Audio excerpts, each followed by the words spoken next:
I have absolutely no expectations, and I do not believe that we will do anything but cut taxes for the foreseeable future.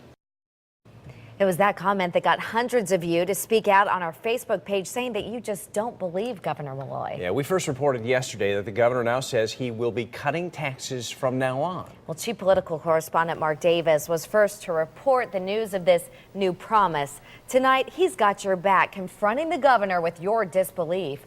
Mark joins us now live with more. Mark? Hi, Ann and Darren. Good evening, everyone, from the Hartford newsroom. Yeah, we're at over 500 comments now and still growing on this, and the comments are overwhelmingly negative. The governor today was insistent that he will be able to cut taxes in a second term, despite the outpouring of disbelief from viewers. Like Dylan, who says, quote, he's only saying that to get the vote. And Claire, who says, quote, he couldn't send a $55 refund. He thought he could. How in God's name is he going to cut taxes? Never believe this man as he speaks out of both sides of his mouth at once. And Jamie, who says, quote, wouldn't matter if he says he's going to cut taxes in the second term, seeing as there won't be a second term for him to worry about. Our News 8 viewers do not believe you. We're overwhelmed with response to your quote.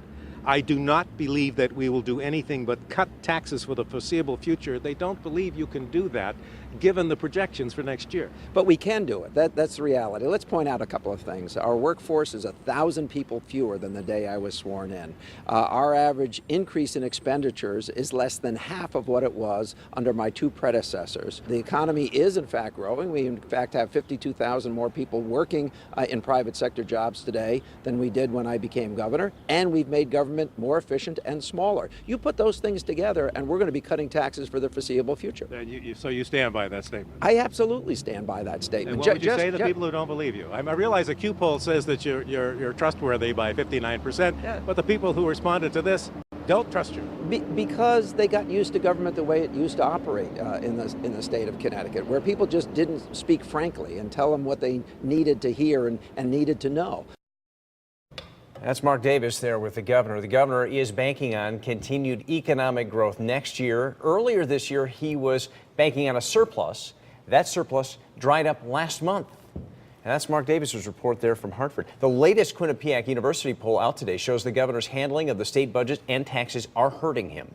He now has a job approval rating of 48%, with 48% of voters polled saying he does not deserve to be reelected.